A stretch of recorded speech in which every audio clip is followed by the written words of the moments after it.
E se eu te disser que você pode viver sem nunca mais se irritar, não porque o mundo mude, não porque as pessoas se tornem mais gentis, mas porque você decide deixar de ser escravo das suas emoções? Parece radical, não é? Mas é possível. A raiva não é inevitável, é uma reação, não uma obrigação. E a chave está em um único lugar na sua mente. A maioria vive reagindo, perdendo o controle por coisas que nem mesmo importam depois de 5 minutos. Mas você não precisa continuar nesse jogo. Hoje você vai descobrir como tomar o controle do seu mundo interior e se tornar alguém que, aconteça o que acontecer, não se quebra, não explode, não desaba. Isso não é apenas uma habilidade, é uma revolução pessoal. Você está pronto para dominar sua mente antes que ela domine você? Antes de começarmos, quero que faça algo muito simples, mas poderoso.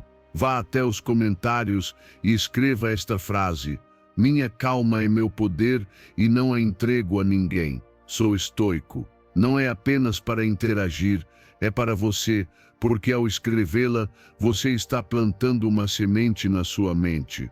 Você está se programando desde agora para agir com autocontrole, para lembrar quem manda quando tudo se desordena lá fora. Essa frase, repetida e afirmada, vai ficar no seu subconsciente e quando chegar o momento de perder o controle, será a sua âncora. Escreva e vamos começar. Número 1. A ira é uma expressão idiota da vida humana. Não digo isso com desprezo, mas com compaixão, porque todos nós já caímos em suas garras.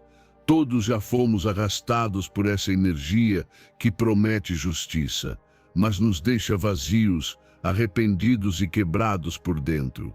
A raiva nos dá a ilusão de controle, como se gritar ou quebrar algo nos devolvesse o poder que sentimos ter perdido. Mas é mentira. É um veneno disfarçado de força, uma máscara que cobre a verdadeira vulnerabilidade que não queremos mostrar. E o mais trágico é que, quando cedemos a ela, quando nos deixamos levar, quase sempre acabamos agindo como tolos, sim, como idiotas. Porque ninguém em seu melhor estado age movido pela raiva. A razão pela qual acreditamos ter o direito de nos irritar é porque sentimos que algo injusto aconteceu, que alguém nos ofendeu, nos falhou, nos traiu. Então reagimos, queremos devolver o mesmo. Queremos punir, impor respeito, mas o que realmente fazemos é nos expor, perder o controle, degradar a própria dignidade. Dizemos coisas que não sentimos de verdade. Fazemos coisas que jamais faríamos em calma. E o pior de tudo é que depois disso, não apenas precisamos lidar com o dano causado, mas também com o arrependimento de termos sido arrastados por algo tão primitivo. Do ponto de vista do estoicismo, a raiva é um sinal de escravidão interior. Epicteto dizia que, se alguém pode provocar sua ira, então você é seu escravo, porque essa pessoa encontrou o botão que pode apertar para tirá-lo de si. Os estoicos não buscam reprimir as emoções, mas compreendê-las e transcendê-las. Para eles, a raiva nada mais é do que uma opinião equivocada sobre a realidade, uma interpretação errada dos fatos. Se mudamos nossa perspectiva, desaparece a causa da ira, porque ninguém nos faz ficar com raiva. Nós é que decidimos nos irritar. Simples assim, e tão difícil quanto. Observe o que acontece quando você se enfurece. Sente-se mais sábio, mais capaz, mais presente? Provavelmente não. Está tenso, rígido, mentalmente nublado. A raiva não resolve, destrói. Não clareia, distorce. Não fortalece, enfraquece. E mesmo assim, muitos ainda a veem como sinal de caráter forte, como símbolo de autenticidade. Mas o autêntico não é perder o controle. O autêntico é ser dono de si mesmo em meio ao caos.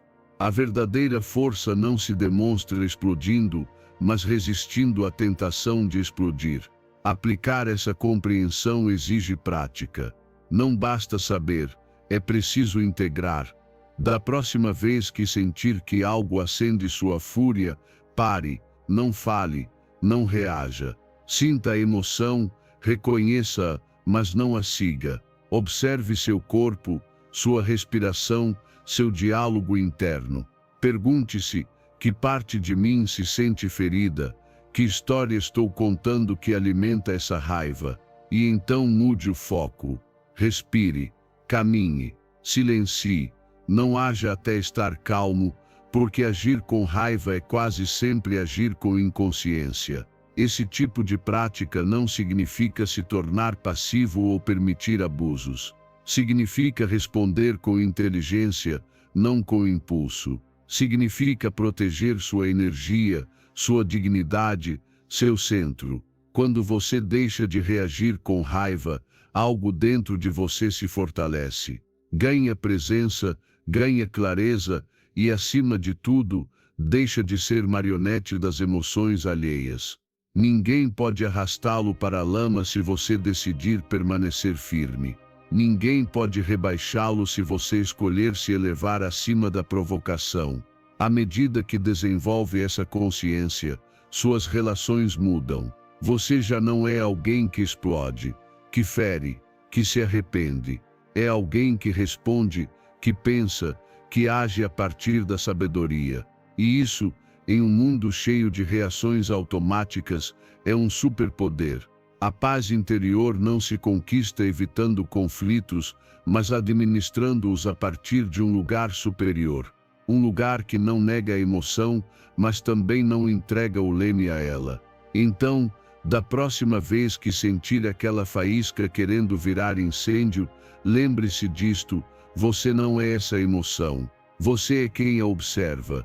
E quanto mais observar sem julgar, mais livre será. Porque a raiva, por mais intensa que seja, é passageira, mas as decisões que você toma sob o seu efeito podem marcar toda uma vida. Seja sábio. Escolha não se envenenar por dentro. Escolha não cair na armadilha, porque a raiva não lhe dá poder, ela tira. Número 2. A mentalidade de nada me incomoda. Nada me incomoda. Não porque o mundo seja perfeito, não porque as pessoas ao meu redor sejam sempre gentis, nem porque os dias fluam sem atrito.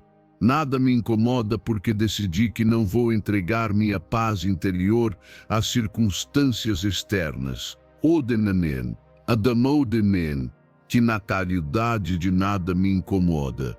A vida está cheia de desafios, de palavras que não queremos ouvir, de atitudes que nos provocam, de injustiças que nos abalam. Mas eu entendi algo: não posso controlar o que o mundo me lança, mas posso decidir como vou receber. Essa é a minha verdadeira liberdade. Essa é a raiz do autocontrole. Quando você adota essa mentalidade, não se torna uma pedra sem emoções. Pelo contrário, torna-se profundamente consciente delas. Reconhece o primeiro impulso, aquela reação automática que quer correr, gritar, se defender, e em vez de agir imediatamente, respira, para, observa. Não reprime, mas também não obedece cegamente, porque já não é escravo de cada estímulo que aparece. Você é o dono da sua resposta. A maioria das pessoas acredita que estar em paz é uma questão de sorte ou de ambiente. Pensam que para estarem tranquilas, tudo precisa estar sob controle. Mas isso é uma ilusão. A vida não pergunta se você está pronto para o caos. Ela simplesmente chega com perdas, rejeições, provocações, mal-entendidos. Se o seu bem-estar depende de que tudo esteja a seu favor, então você é prisioneiro de uma realidade que nunca poderá controlar. Por isso, cultivar a mentalidade de que nada o incomoda não é arrogância, é sabedoria. É escolher proteger sua energia. É compreender que a calma é uma decisão, não uma consequência. Imagine por um momento que cada crítica que você recebe, cada gesto rude, cada palavra dura não penetra o seu centro. Você percebe que não é pessoal, que cada pessoa age a partir do próprio caos, das suas feridas, das suas frustrações. Por que você deveria carregar isso? Por que se intoxicar com o veneno emocional de outro? A verdadeira maestria emocional está em não reagir como esperam, em quebrar o padrão, em escolher o silêncio quando todos gritam, o sorriso quando outros franzem a testa, a compostura quando tentam desestabilizá-lo. Do ponto de vista do estoicismo, essa atitude não é indiferença, é força. Marco Aurélio escreveu: quem tem poder sobre si mesmo, tem poder sobre tudo mais, porque quem domina o interior já não depende do exterior para estar bem. A chave não está em fazer com que a vida pare de bater, mas em se tornar alguém que não desaba a cada golpe. Os estoicos praticavam diariamente essa visão. Imaginavam as dificuldades, preparavam-se mentalmente e depois soltavam a expectativa de controle. Assim, quando os problemas chegavam, não os pegavam de surpresa e muito menos os tiravam do eixo. Mas isso não é teoria, é treinamento. Cada situação desconfortável é uma oportunidade para praticar. Alguém o fecha no trânsito, respire. Alguém o critica sem motivo, observe. Sente o impulso de responder com raiva ou frustração. Pare, não haja no automático. Nesses segundos de pausa, você recupera o poder. E quanto mais faz isso, mais fácil se torna. Porque treinar a mente é como treinar o corpo. No começo é difícil, mas com o tempo se fortalece. E o melhor de tudo é o que isso lhe dá: clareza, paz, presença. Você começa a tomar decisões a partir de um lugar mais sábio. Já não precisa ter razão. Já não reage por ego. Passa a viver com intenção, a escolher suas batalhas, a responder com inteligência em vez de lutar contra tudo o que não pode controlar. Isso não é rendição, é evolução. Quando você chega a esse ponto em que realmente nada o incomoda, não porque não sente, mas porque decide como sentir, torna-se uma presença inabalável, e isso é perceptível. As pessoas sentem. Você inspira calma, irradia estabilidade e, sem dizer muito, a sua simples forma de estar no mundo se transforma em um ensinamento silencioso para os outros. Número 3. Não se apegue à necessidade de ter razão. Não se apegue à necessidade de ter razão. Essa necessidade vem do ego, não da verdade. É aquela parte de você que sente que se alguém não concorda, está atacando, invalidando ou subestimando você. Mas a realidade é muito mais simples e também muito mais libertadora. Você não precisa ter razão para ter valor. Não precisa vencer uma discussão para ter paz. E, acima de tudo, não precisa impor seu ponto de vista para ser ouvido. A obsessão por estar certo apenas nos afasta da verdadeira compreensão. Quando estamos presos ao desejo de ter a última palavra, perdemos algo muito mais valioso: a conexão humana. O diálogo deixa de ser uma ponte e se transforma em um campo de batalha. Cada frase do outro soa como um desafio, como uma ameaça à nossa identidade. E, sem perceber, entramos em um modo defensivo, onde já não escutamos para entender, mas para responder. Já não buscamos a verdade, e sim proteger nosso ego ferido. E é aí que tudo se rompe. A psicologia mostra que quanto mais nos apegamos às nossas crenças como parte da nossa identidade, mais hostis nos tornamos quando alguém as questiona. É como se não estivessem criticando uma ideia, mas arrancando um pedaço da nossa alma. Mas isso é uma ilusão do ego. As ideias devem servir ao crescimento, não à rigidez. Se não podemos mudá-las, ajustá-las ou debatê-las. Então não somos seus donos, somos seus escravos. Imagine por um instante soltar essa necessidade. Entrar em uma conversa não com a intenção de vencer, mas de compreender. Ouvir o outro mesmo quando você discorda. Sentir a diferença entre defender seu ponto e explorar um tema juntos. Em vez de perguntar como posso provar que tenho razão, mudar para o que posso aprender aqui que ainda não sei. Essa simples mudança mental transforma completamente a energia de qualquer interação. É difícil porque o ego quer reconhecimento, quer validação, quer dizer eu sabia. Mas nesse impulso de querer ter razão, muitas vezes ferimos, afastamos, magoamos. E vale a pena. Vale mais uma vitória verbal do que a paz com os outros, ou a paz consigo mesmo. Há uma maneira muito mais sábia de viver, escolher a harmonia acima do orgulho, não como ato de submissão, mas como sinal de inteligência emocional. Do ponto de vista do estoicismo, essa atitude se chama desapego do ego. Epicteto dizia que a chave não está em controlar os outros, mas em controlar a si mesmo. E parte desse controle é perceber quando o ego quer assumir o volante. Querer ter razão o tempo todo é sinal de fraqueza interior, não de força. O sábio, dizia Sêneca, não busca estar certo, busca ser razoável, porque ele entende que a razão não se impõe e se compartilha. E a verdade, se é realmente verdade, não precisa ser defendida com gritos, ela se sustenta sozinha. Então o que fazer da próxima vez que você se ver em uma discussão? Respire. Observe seu corpo, sua tensão, sua vontade de interromper. Faça a pergunta essencial: quero ter razão ou quero estar em paz? Quero conectar ou quero dominar? Se escolher a paz, se escolher soltar, perceberá que não perde nada. Pelo contrário, ganha respeito, clareza e maturidade. Ganha uma calma que nenhum argumento pode dar. Praticar isso não é desistir, é evoluir para um nível mais elevado de consciência, onde as ideias fluem, as emoções se acalmam e a humildade se transforma em força. Porque quando você não precisa ter razão, está verdadeiramente aberto a aprender, e quando aprende, cresce. Simples assim. Libertar-se do apego à razão não o torna fraco, o torna livre. Livre da reatividade, do orgulho que separa, do medo de errar.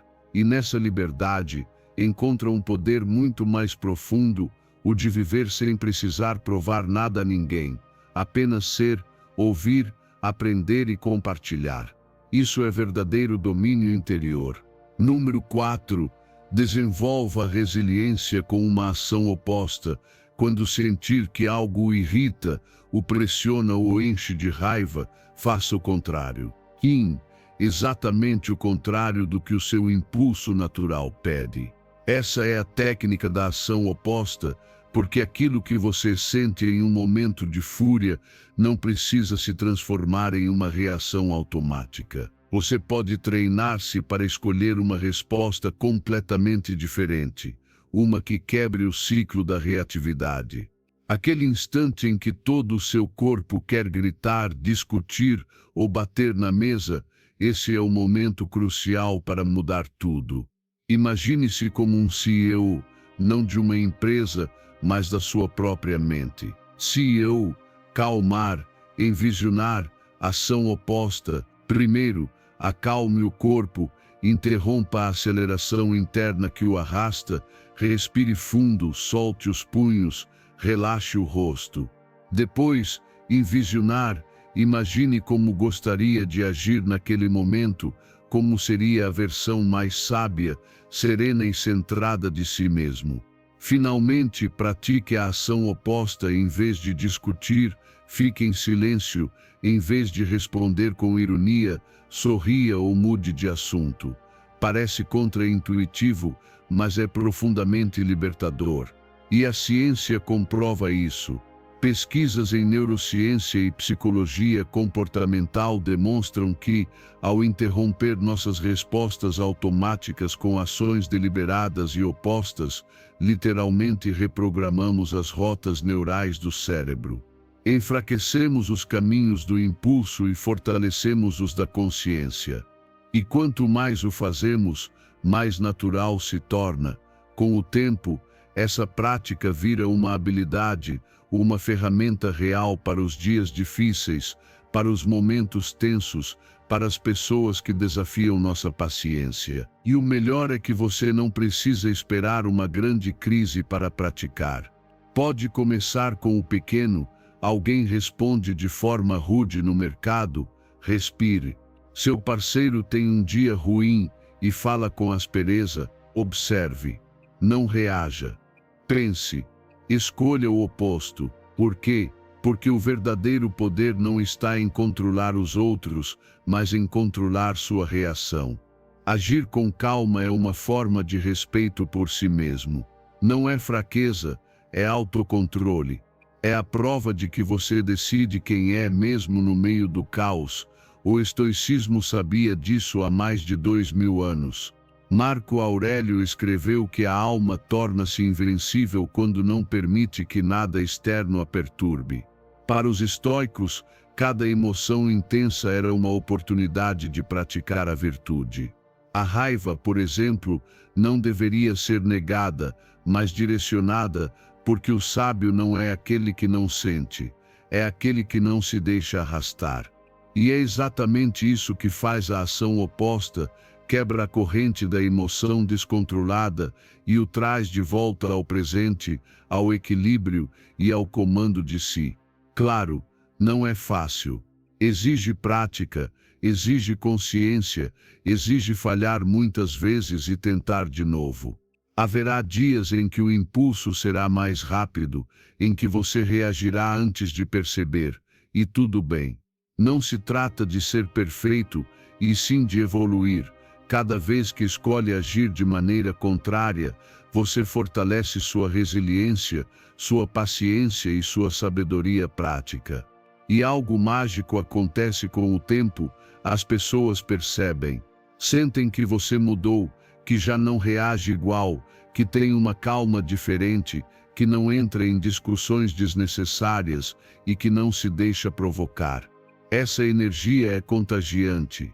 Porque, quando você decide não responder com fogo, muitas vezes também apaga o incêndio do outro. Nem sempre, mas muitas vezes sim. E mesmo que o fogo externo continue, você impede que ele queime por dentro. Então, da próxima vez que enfrentar uma situação que normalmente o tiraria do sério, lembre-se, calma, e envisionar a ação oposta. Faça o contrário do que o impulso mandar, não para se negar, mas para se governar. Porque, nesse instante de domínio pessoal, você está construindo algo muito maior do que uma simples reação, está construindo o tipo de pessoa que quer ser. Número 5. Adote a postura de um mestre, não de uma vítima. Quando a vida o golpeia, quando o empurra contra a parede, quando tudo parece conspirar contra você, há duas opções: pode se tornar uma vítima ou pode se tornar um mestre. Ser vítima é fácil, basta culpar o mundo, reclamar, repetir que as coisas não deveriam ser assim. Mas ser mestre requer coragem, presença e uma decisão, responder não a partir da emoção, mas da intenção. E é aí que começa a verdadeira transformação. Um antigo rabino disse com clareza: mesmo na prisão, você pode ensinar, pode inspirar, pode permanecer firme em seus princípios, não porque as condições sejam justas, mas porque decidiu que não permitirá que as circunstâncias o definam. Isso se aplica a qualquer situação, uma traição, uma perda, uma injustiça. O verdadeiro mestre não precisa de sala de aula, nem de reconhecimento, nem de alunos formais. A própria vida é sua lição. Sua compostura, sua atitude, sua maneira de reagir à dor, tudo ensina. E a ciência confirma isso. Segundo a teoria da autoeficácia de Albert Bandura, quando nos sentimos capazes de agir com propósito e decisão, mesmo diante de desafios, nossas emoções se regulam melhor, o pensamento se torna mais claro e o senso de controle se fortalece. Ou seja, quando você escolhe ser o mestre, mesmo em meio ao caos, mente e corpo respondem com equilíbrio. A frustração perde força. A raiva já não tem domínio sobre você, porque decidiu assumir o comando de dentro para fora. Mas isso não é fuga espiritual, é ação consciente. Não é ignorar o que acontece nem fingir que não dói. É reconhecer tudo, mas escolher não afundar nisso. É olhar nos olhos de quem o fere e não devolver o mesmo. É encarar suas próprias feridas e não transformá-las em armas. É escolher o caminho elevado, o que poucos escolhem, o que deixa marcas. Quando alguém o magoa e você escolhe ensinar, responder com sabedoria, agir com serenidade, está mostrando o caminho aos que o cercam, mesmo que em silêncio. Porque essa força é sentida, essa grandeza não precisa de palavras. Do ponto de vista do estoicismo, essa postura encarna as virtudes da sabedoria e da temperança. Sêneca dizia que o sábio é invulnerável ao sofrimento, porque não o transforma em identidade. Para os estoicos, ser vítima não tem a ver com o que acontece, mas com a forma como interpretamos o que acontece. Você pode estar na pior situação externa e ainda assim ser livre por dentro, porque seu caráter, suas escolhas e sua forma de pensar, ninguém pode tirar de você. E se decide ensinar através das suas ações, até a dor se torna ferramenta. Da próxima vez que alguém o provocar, tentar humilhá-lo ou faltar-lhe com respeito, respire e faça uma única pergunta: vou ser a vítima ou o mestre? Vou reagir ou vou dar o exemplo? Não por orgulho, nem por superioridade, mas porque sabe que sua paz não vale mais uma briga. Seu equilíbrio não se negocia, seu centro não se perde por causa das ações dos outros. E se conseguir responder assim, mesmo uma única vez, terá vencido uma batalha interna imensa, uma que ninguém verá, mas que você sentirá profundamente. E o melhor é que essa energia se espalha. Outros começarão a perceber, a refletir, a segui-lo, porque o mestre não prega, inspira, não impõe, transforma. Muitas vezes, sem perceber, você estará ensinando os outros a lidar com suas emoções, a manter a calma, a escolher com consciência, sem discursos, sem imposições, apenas com a sua forma de estar, de responder, de permanecer. Por isso não pergunte, por que isso está acontecendo comigo? Pergunte, como posso transformar isso em uma lição de vida? Não para justificar a dor, mas para dominá-la. Não para silenciar o que sente, mas para usá-la como impulso rumo à sua melhor versão. Você decide se sua história será a de alguém que sofreu, ou a de alguém que, por meio do sofrimento, ensinou os outros a viver com dignidade. Número 6. Não deixe o ego controlar suas reações. Há momentos em que você sente que precisa responder, se defender, provar que tem razão, mostrar que não vai permitir que falem com você daquele jeito. Mas antes de dizer uma única palavra, pare. Respire. Pergunte a si mesmo quem está falando aqui. Meu eu consciente, calmo e no controle, ou o meu ego?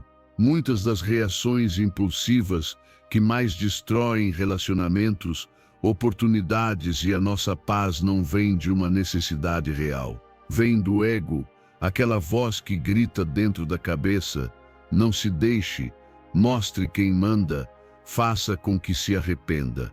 O ego é um inimigo silencioso que sabota nossas decisões. Ele não busca a verdade, nem a paz. Ele quer ter razão, quer vencer, quer dominar, e se você não o reconhece no momento certo, ele o controla. Faz você dizer coisas que não queria, agir de modos que depois se arrepende. Quantas vezes você já terminou um conflito pensando: Por que reagi assim? Por que não me controlei? A psicologia moderna confirma isso. O ego não é apenas um conceito espiritual, é uma parte real da psique, ligada a emoções intensas como a raiva, o orgulho ferido e a competitividade tóxica. Quando alguém nos contradiz, desafia ou critica, o ego reage como se nossa identidade estivesse em perigo. Mas ela não está. Uma crítica não define quem você é. Uma discussão não diminui o seu valor. Uma derrota verbal não é uma derrota de caráter. Quando você entende isso, ganha poder. O poder de escolher, o poder de deixar alguém pensar diferente sem precisar corrigi-lo, o poder de calar sem se sentir inferior, o poder de não reagir mesmo quando tudo dentro de você quer explodir. Porque o verdadeiro domínio não é vencer o outro, é vencer a si mesmo. É olhar uma situação tensa e dizer, isto não vale a minha paz, e dar um passo atrás, não por fraqueza, mas por força interior. Os estoicos ensinavam que um dos maiores inimigos da alma era o ego descontrolado. Epicteto dizia, não são as coisas que nos perturbam, mas as opiniões que temos sobre elas. E muitas dessas opiniões são infladas pelo ego. Achamos que merecemos mais, que não deveriam falar conosco daquele jeito, que precisam nos reconhecer. Mas quando você solta essa necessidade, quando coloca o ego de lado, descobre uma liberdade imensa. Já não depende de validação externa. O rejeito não dói tanto. Você não precisa mais ter a última palavra. Da próxima vez que alguém o provocar, observe o que acontece dentro de você. Se sentir aquela tensão querendo empurrá-lo para reagir, apenas reconheça. Diga mentalmente, este é o meu ego reagindo. E então pergunte-se, isto realmente importa? Vale mais esta discussão do que a minha tranquilidade? Se a resposta for não, solte, respire. Às vezes, o silêncio é o ato mais sábio. Às vezes, um sorriso é a resposta mais poderosa, porque você não está cedendo, está escolhendo. Está demonstrando que quem controla a sua mente é você, não o contrário. Com o tempo, esse hábito se fortalece. Você já não se deixa envolver facilmente, escuta mais, julga menos e começa a responder com propósito, não com impulso. E as pessoas percebem que você mudou, que não é fácil provocá-lo, que sua energia é diferente. E você também sente a paz que vem quando para de brigar por bobagens, quando já não precisa ter razão, quando seu valor não depende de vencer ninguém, mas de permanecer firme no seu centro. Isso muda tudo, porque a partir daí, você já não é guiado por feridas, inseguranças ou pela necessidade de provar algo. É guiado por clareza, equilíbrio e inteligência emocional. E cada vez que o ego tentar assumir o controle, você saberá o que fazer, observar, colocá-lo de lado e agir a partir da sua versão mais sábia.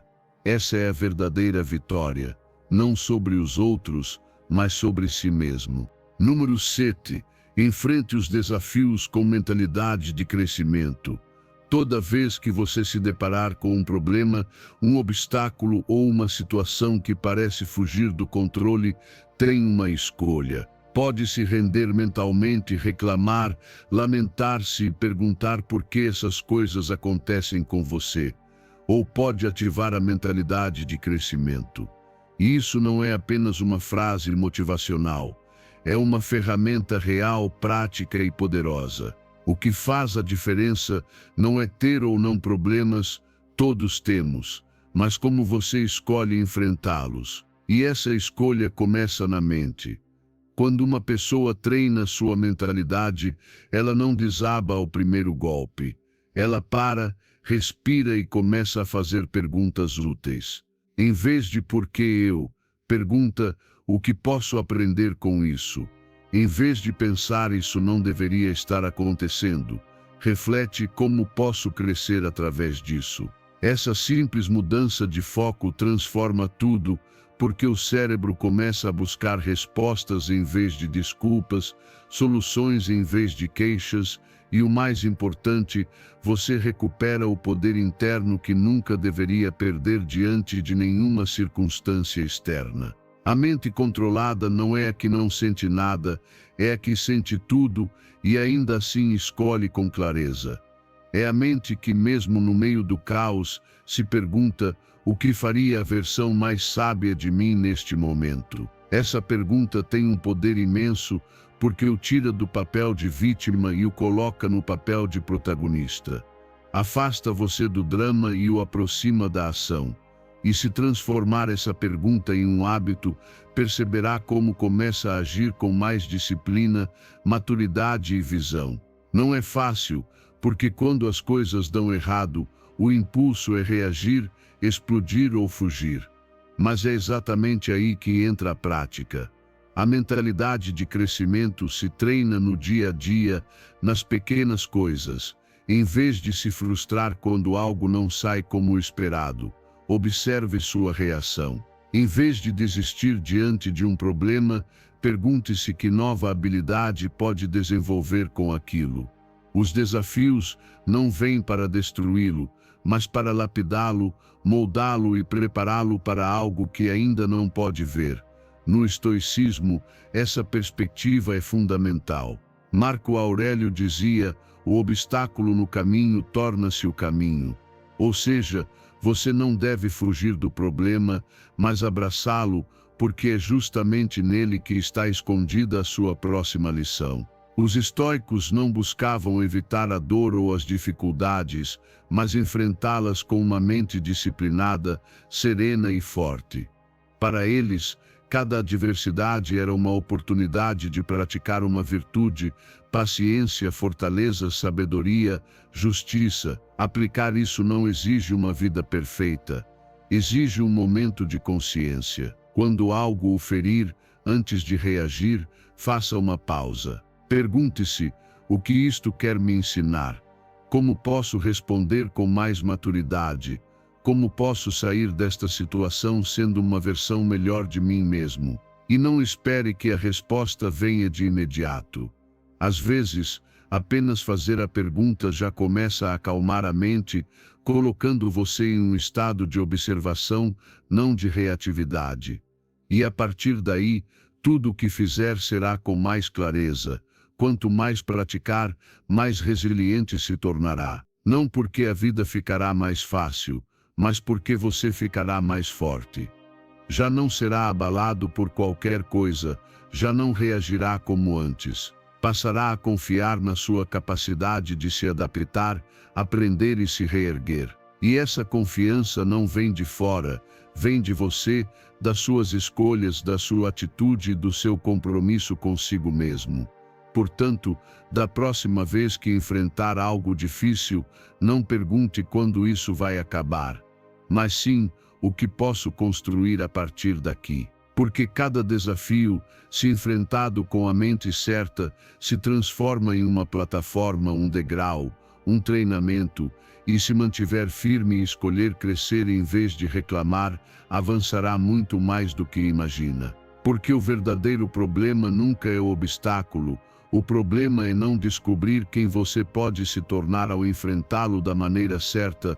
Número 8. Desacelere e reflita antes de responder. Quando sentir que algo dentro de você acelera, que o sangue ferve, que as palavras querem sair como flechas, pare. Esse é o sinal. Esse é o momento em que deve aplicar o que há de mais poderoso em você, o controle sobre sua reação. Não responda ainda, não fale, não haja, apenas respire. Porque cada segundo que você usa para desacelerar pode ser a diferença entre ferir e construir, entre perder o controle ou manter a calma. Quando as emoções tomam conta, o primeiro passo é diminuir o ritmo, fazer uma pausa, pensar, Não porque você seja fraco, mas porque sabe que a verdadeira força não está em reagir rápido, e sim em responder com inteligência. Não se trata de negar o que sente, mas de não permitir que o que sente o domine, porque no calor do momento, o mais fácil é explodir, mas o mais sábio é esperar. A ciência confirma isso. Pesquisas sobre regulação emocional demonstram que tirar apenas alguns segundos para respirar e refletir antes de responder reduz drasticamente a intensidade emocional.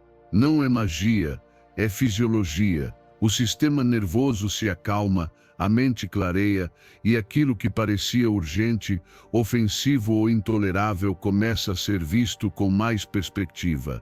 E é nessa clareza que nasce a melhor versão de você. Aplicar isso é mais simples do que parece. Imagine-se em meio a uma conversa tensa. Alguém faz uma crítica, uma provocação, algo que o irrita. Você sente o impulso de responder imediatamente, mas não o faça. Inspire fundo. Não diga nada ainda. Conte até 5, se for preciso. Nesse breve espaço, concentre-se em acalmar o corpo. Relaxe os ombros. Solte a tensão da mandíbula. Observe seus pensamentos sem se deixar arrastar por eles. Pergunte-se: qual resposta me deixará orgulhoso depois disso? Ou qual decisão reflete quem eu realmente quero ser? Isso é autocontrole. Isso é maturidade emocional. E é isso que o diferencia, porque qualquer um pode reagir no calor do momento, mas poucos têm a coragem de desacelerar quando tudo dentro grita para reagir. Poucos são sábios o bastante para usar o silêncio como arma de poder. O silêncio que não é passividade, mas reflexão. O silêncio que evita erros. O silêncio que protege sua paz. Os estoicos sabiam disso há séculos. Sêneca dizia que nenhuma emoção forte deve dominar o homem sábio, porque a verdadeira liberdade está em não ser escravo dos próprios impulsos. E Marco Aurélio escreveu que o que nos perturba não é o que acontece, mas como interpretamos o que acontece. Por isso, o estoico não reage de imediato. Ele observa e só depois decide, não porque não sinta, mas porque se treina para responder com virtude, não com caos. Praticar essa pausa intencional transforma você por dentro. Torna-o mais consciente, mais equilibrado, mais forte. E não será apenas você quem notará, os outros também verão. Verão que você não se altera facilmente, que pensa antes de falar, que responde com respeito, mesmo quando teria todos os motivos para fazer o contrário. Isso inspira. Isso impõe presença sem levantar a voz. É um tipo de força silenciosa que se sente mesmo sem palavras. Claro, haverá dias em que você falhará, dias em que não conseguirá parar a tempo. Mas cada tentativa conta. Cada vez que escolhe respirar antes de reagir, está reprogramando sua mente, ensinando ao corpo que ele não vive mais no modo automático, que agora é você quem está no comando. Com o tempo, o impulso perde força e a calma se torna seu novo estado natural. Então, da próxima vez que estiver prestes a perder o controle, lembre-se, desacelere, respire, pense. Porque uma mente que se dá tempo para refletir antes de agir é uma mente que constrói, não destrói. E é nessa pausa, breve, mas poderosa, que está a chave da sua liberdade emocional. Número 10. Cultive a empatia para reduzir a frustração. Quando alguém fala mal com você, age de forma grosseira ou traz uma energia carregada de veneno, antes de reagir, antes de tomar isso como algo pessoal, faça uma pausa e pergunte a si mesmo o que está acontecendo na vida dessa pessoa. Porque ninguém age com raiva ou desprezo sem estar lidando com algo difícil. A maioria das pessoas não quer realmente ferir, elas estão sobrevivendo aos próprios medos, dores e frustrações. E quando você escolhe enxergar isso em vez de ver um ataque direto, sua reação muda completamente. Empatia não é justificar o injustificável, nem ignorar o que é inaceitável. É compreender que todos carregam algo invisível, que os comportamentos mais duros muitas vezes nascem de feridas profundas. E se você consegue enxergar isso, se consegue se colocar por um instante no lugar do outro, o fogo dentro de você não precisa se acender. Porque entende que não se trata de você, e sim do que o outro está vivendo. Isso cria uma distância emocional saudável, uma perspectiva que protege o seu equilíbrio. Tentar compreender antes de julgar o torna emocionalmente mais forte, porque a empatia não é fraqueza, é sabedoria aplicada. É uma maneira de dizer: não vou permitir que o comportamento de outra pessoa determine como eu me sinto. Em vez de ver uma ofensa, você vê um sinal: essa pessoa está em conflito consigo mesma. E em vez de responder com mais conflito, você escolhe responder com compreensão, ou até com silêncio. Esse ato de conter-se, observar e não reagir é libertador. Coloque isso em prática. Na próxima vez que se encontrar em uma situação tensa, alguém agressivo, impaciente, rude, pergunte-se: o que será que está acontecendo no mundo interior dessa pessoa para agir assim? Talvez tenha tido um dia ruim, talvez esteja passando por uma perda, talvez não tenha recebido respeito de ninguém há semanas. Você não precisa saber a resposta exata. O simples ato de se fazer essa pergunta já muda seu foco do eu para o nós, e é aí que nasce a empatia. No estoicismo, essa prática se encaixa perfeitamente com o ideal de virtude e razão. Marco Aurélio escreveu que, quando alguém age mal, é porque ignora o que é certo. E se você entende isso, não condena, compreende. Epicteto também ensinava que não devemos odiar quem erra, porque todos nós em algum momento já agimos por medo, ignorância ou dor. Então, se você já tem clareza disso, se já percebe a dinâmica por trás das atitudes dos outros, não é seu dever manter a paz e ensinar com o exemplo. A empatia desarma conflitos antes mesmo que comecem. Quando uma pessoa com raiva encontra alguém que não devolve raiva, o ciclo se quebra. Você pode interromper uma corrente de agressões com uma única atitude serena, com um olhar que diz: entendo o que está acontecendo, mas não me uno ao caos. Isso não é resignação, é maturidade emocional. E com o tempo, essa postura transforma não apenas seu mundo interior, mas também suas relações. Cultivar empatia é um treinamento diário. Nem sempre você vai conseguir. Haverá momentos em que o ego vai querer reagir, em que você vai querer gritar, responder, devolver, e tudo bem. O importante é que isso não se torne o padrão. Que seu padrão seja a pausa, a reflexão, o esforço de compreensão, porque quanto mais praticar, mais natural isso se tornará. E cada vez que conseguir, sentirá uma força interna que nenhuma discussão pode roubar. Com o tempo, as pessoas ao seu redor também perceberão. Vão se sentir menos ameaçadas, mais ouvidas, mais compreendidas. E você por dentro vai se sentir mais leve, porque a frustração já não o domina. Você não reage mais a partir da ferida, mas da consciência, porque compreende que todos estamos lutando batalhas invisíveis e que a compaixão não é fraqueza, mas uma das formas mais elevadas de sabedoria. Número 11. A melhor vingança é não ser como eles. Quando alguém o trai, mente, ataca ou fere, o mais fácil é desejar revidar. É natural.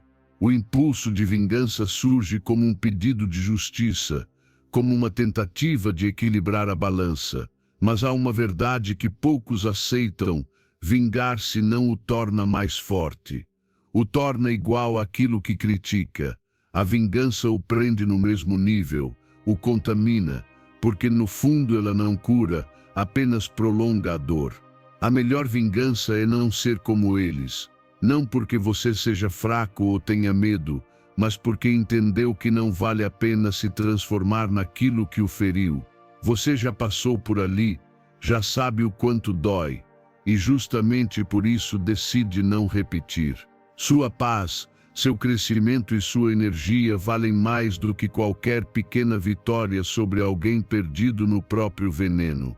Vencer uma guerra sem sentido não o eleva, apenas o esvazia. A ciência confirma: pessoas que escolhem perdoar e soltam o desejo de vingança apresentam níveis menores de estresse, maior bem-estar emocional e uma vida mais satisfatória. Não porque sejam ingênuas, mas porque compreenderam algo essencial. Sua mente é um espaço sagrado, e nem todos merecem habitá-lo. Guardar rancor é como beber veneno esperando que o outro morra. Faz sentido nenhum. Mas fazemos isso quando deixamos a emoção assumir o controle. Não se trata de justificar o dano, e sim de não repeti-lo, de não permitir que o que lhe fizeram determine quem você será. Porque se responde com ódio, acaba programando a própria mente para viver nesse estado, e com o tempo esse ódio se torna parte de você. Ele muda seu olhar, suas palavras, sua energia. Sem perceber, você se transforma justamente naquilo que jurou não permitir. Então vale a pena. Os estoicos tinham clareza absoluta sobre isso. Marco Aurélio escreveu: a melhor maneira de se vingar de alguém é não ser como ele. O sábio não precisa devolver o golpe. Ele já venceu ao manter o próprio caráter intacto. Já triunfou ao não se rebaixar. Para os estoicos, a virtude é a verdadeira vitória. Agir com virtude, mesmo quando tudo dentro de você quer gritar, é um ato de poder profundo. Aplique isso com intenção. Quando alguém o ferir, quando se sentir traído ou magoado, não reaja de imediato. Respire, observe, pergunte a si mesmo: quero me parecer com essa pessoa ou quero provar a mim mesmo que sou maior do que esta situação? Escolha melhorar, escolha crescer. Em vez de buscar vingança, foque em si mesmo, em curar, aprender, fortalecer o caráter. Esse crescimento ninguém pode tirar de você. Enquanto o outro continua preso na própria escuridão, você se eleva. Não é fácil. Haverá dias em que perdoar parecerá injusto, especialmente quando o outro nem sequer se desculpou. Mas lembre-se, perdoar não é para o outro, é para você. É sua decisão de não carregar o peso, de não levar nas costas uma história que já não lhe pertence. E quando faz isso, algo dentro de você se liberta.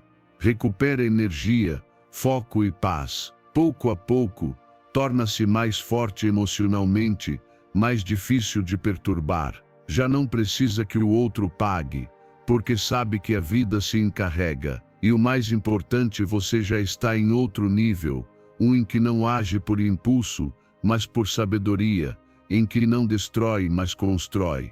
Então, da próxima vez que sentir vontade de revidar, lembre-se: a melhor vingança é não ser como eles. Continue caminhando de cabeça erguida, com o coração em paz e a consciência limpa, porque isso não apenas o liberta, o transforma. Número 12. Seja seletivo com as pessoas a quem você concede sua atenção. Nem todos merecem sua atenção. Nem todos merecem seu tempo, sua energia, sua presença. E isso não é orgulho, é clareza.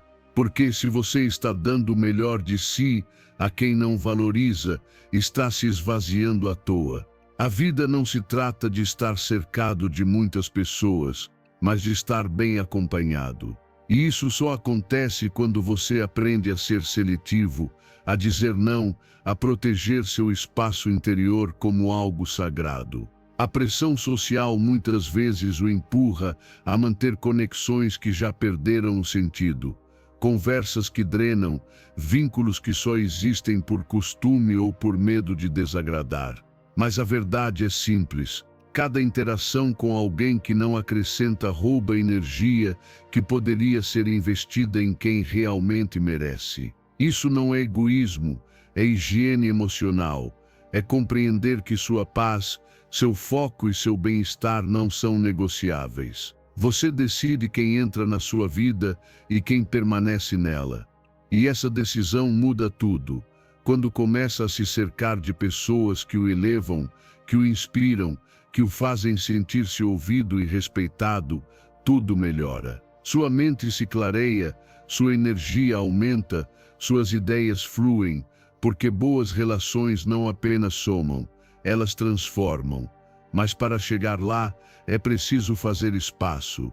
E fazer espaço significa soltar o que não serve, o que não constrói, o que impede o seu crescimento. Faça um exercício real. Pense nas pessoas com quem mais conversa. Como se sente depois de estar com elas? Mais leve ou mais tenso? Mais motivado ou drenado? Elas o escutam ou apenas esperam a vez de falar? Essas respostas são sinais. E se as ignorar, acabará rodeado de muito barulho, mas com pouca conexão verdadeira. E nada é mais solitário do que estar cercado de gente e ainda assim sentir-se só.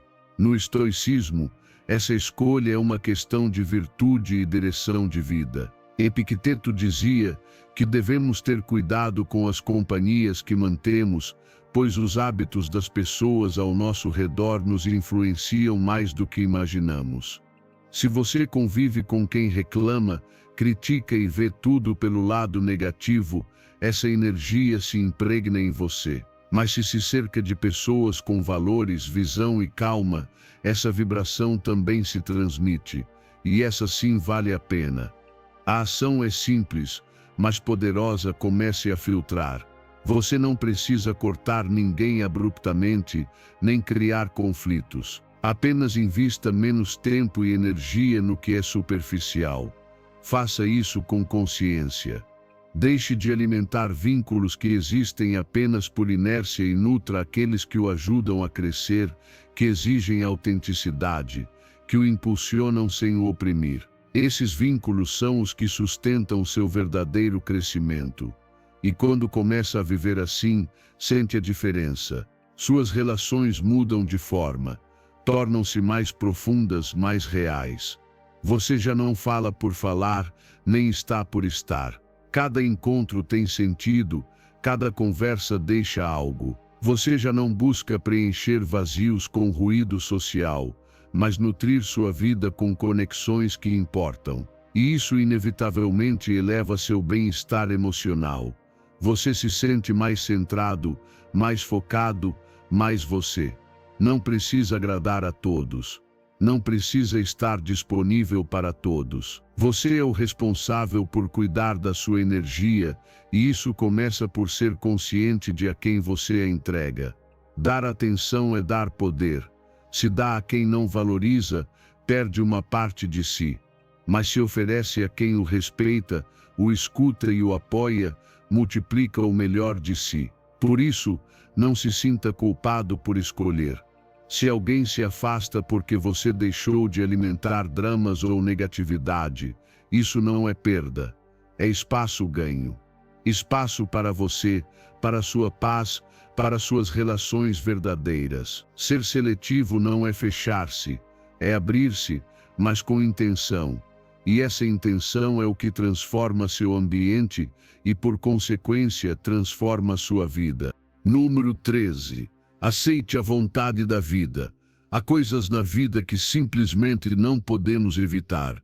O trânsito justamente quando você está com pressa, a fila interminável no banco, um imprevisto que destrói seus planos, uma conversa difícil, uma tarefa repetitiva, todos esses momentos que você não pediu, que não queria, mas que chegam mesmo assim.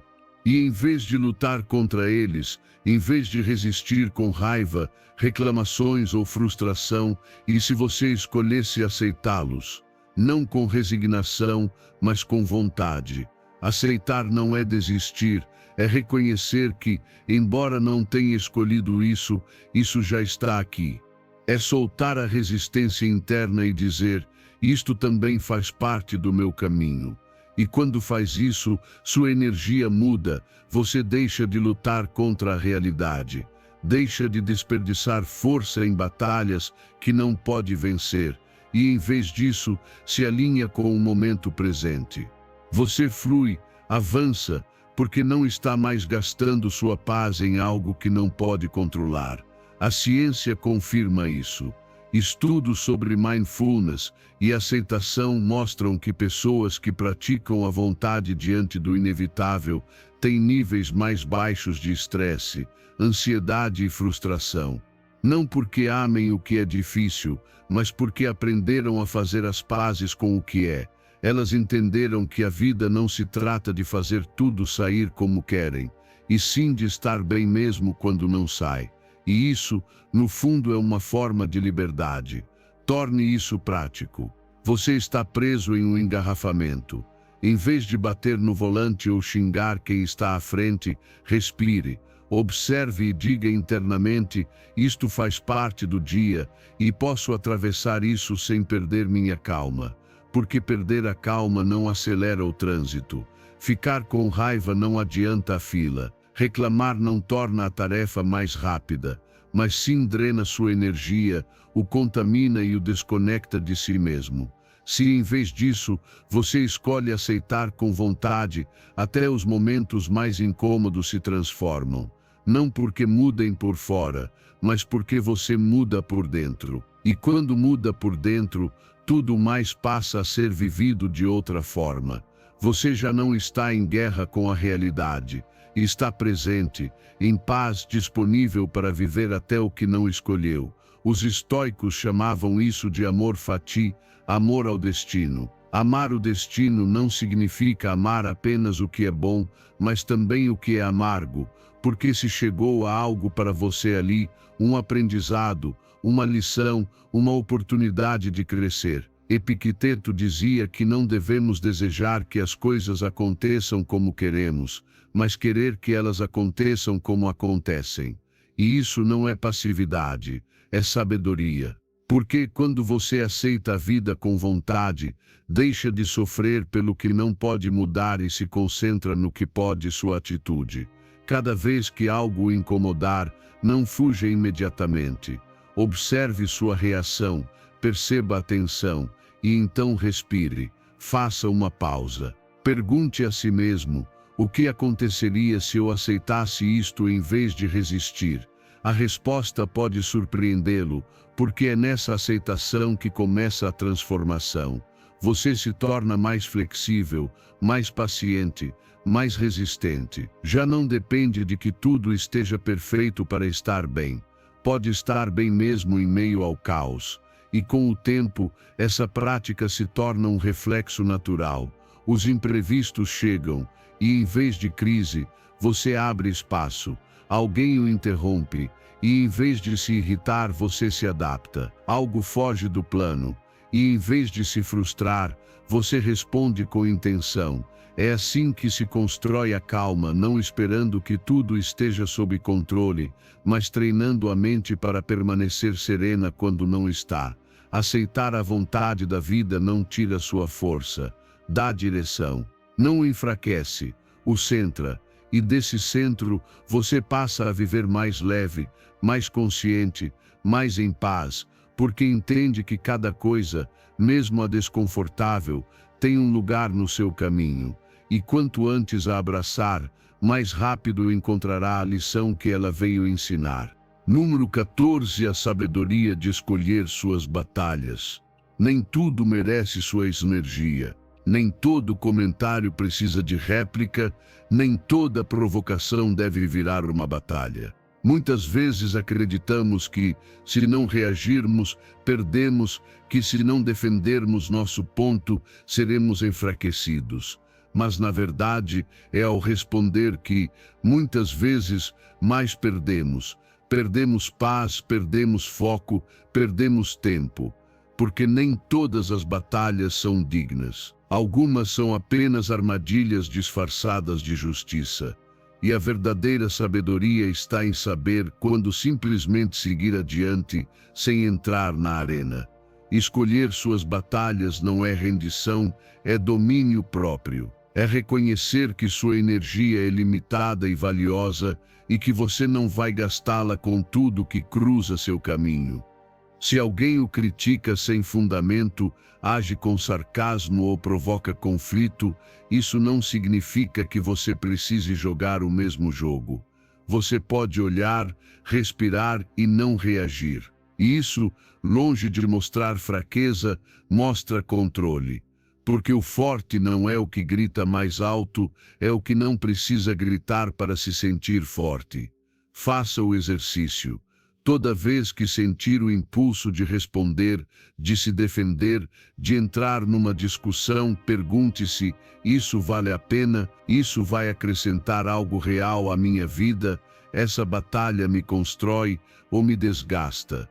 Se a resposta for não, você já tem sua resposta, solte. Não entre, não caia.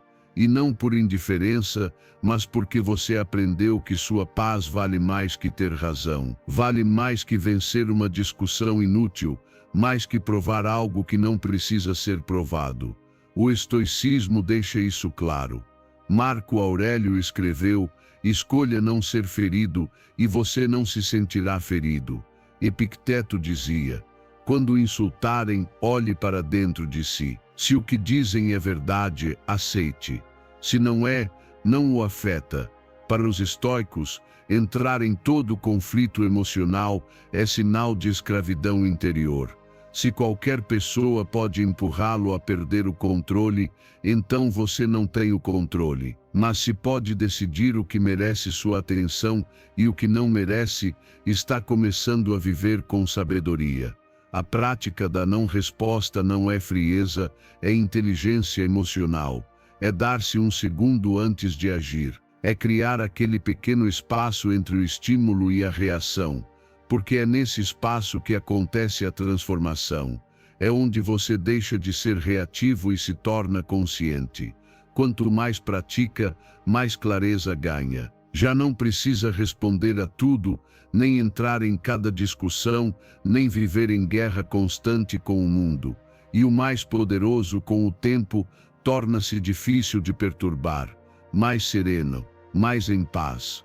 As pessoas notam. Algumas tentarão provocá-lo como antes, mas verão que não funciona, que você não reage mais igual. E você também sentirá isso. Sentirá que tem mais energia para o que realmente importa, que pode escolher melhor suas palavras, suas lutas, seus momentos. Porque agora não responde por impulso, mas por intenção. Essa habilidade muda sua vida. Economiza conflitos desnecessários, o afasta do drama e o aproxima do seu centro. Porque não se trata de nunca agir, mas de agir somente quando for necessário, quando houver propósito, quando a causa realmente merecer sua energia, e isso acontece com muito menos frequência do que imaginamos. A maioria dos conflitos são choques de ego, e o ego quer ter razão, mas a sabedoria quer ter paz. Então, da próxima vez que alguém tentar provocá-lo, sorria por dentro, olhe com calma, não reaja no reflexo, respire. E lembre-se, você escolhe se entra ou não entra. E se escolher não entrar, não perdeu. Ganhou. Ganhou controle. Ganhou paz. Ganhou liberdade. Porque saber quando não responder também é uma resposta. Uma resposta que fala sobre quem você é, o que valoriza e o que já não está disposto a perder, seu equilíbrio interior. Número 15. Evita a ira crônica.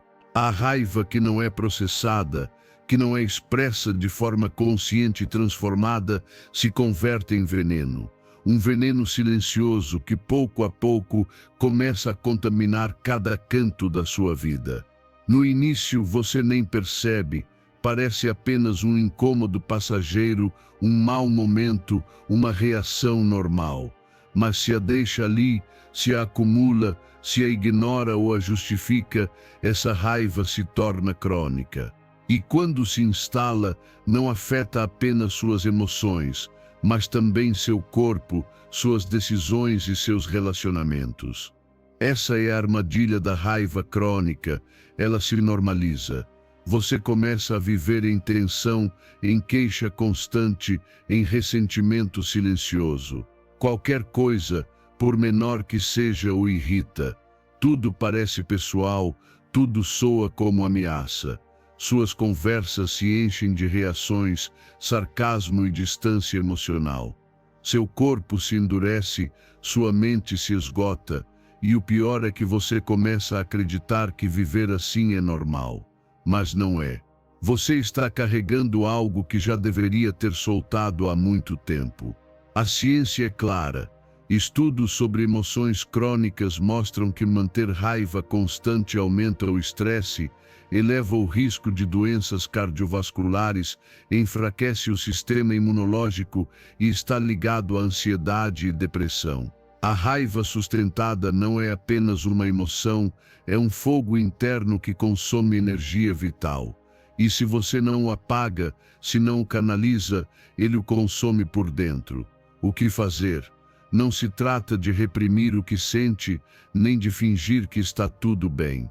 Trata-se de processar e transformar essa emoção em algo útil. O movimento ajuda, exercite-se, caminhe, treine, o corpo precisa liberar a carga. Outras vezes, o que precisa é silêncio, meditar, respirar profundamente, escrever o que sente. Dê espaço para a emoção se expressar sem controlá-lo, porque se você não a enxerga, ela se acumula até explodir no pior momento.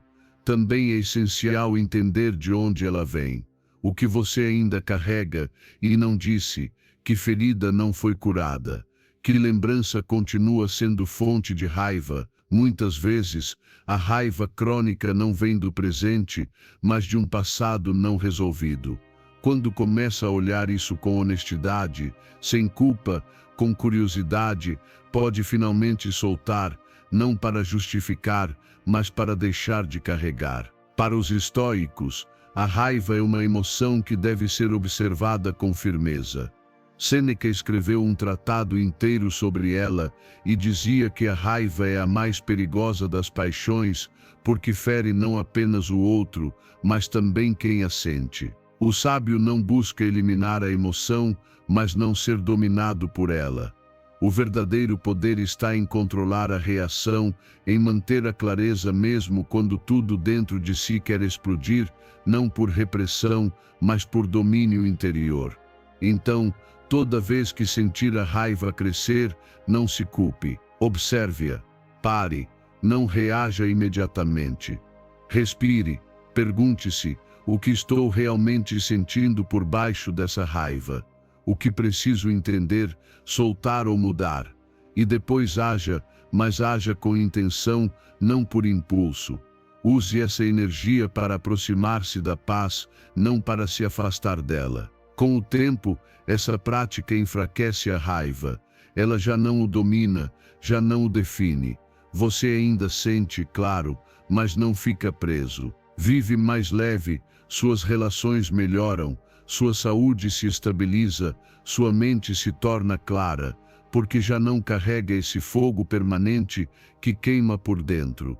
Evitar a raiva crônica não é negar a emoção, é honrá-la, é canalizá-la, curá-la e dizer a si mesmo, não vou viver preso a essa tensão constante, é decidir, a cada dia, soltar o que não precisa mais carregar. Porque a verdadeira força não está em explodir, mas em escolher a paz, mesmo quando tudo empurra para o caos. Se você chegou até aqui, é porque busca uma mudança real, e isso já o diferencia da maioria. Então escreva novamente, como um compromisso com sua mente, minha calma é meu poder, e não a entrego a ninguém. Sou estoico. Afirme isso, porque cada vez que o faz, essa verdade se grava mais fundo em seu subconsciente. Você está reprogramando sua mente para lembrar, no momento de perder o controle, quem é e qual é o seu verdadeiro poder. Deixe isso escrito. E prove a si mesmo que o controle mudou de dono.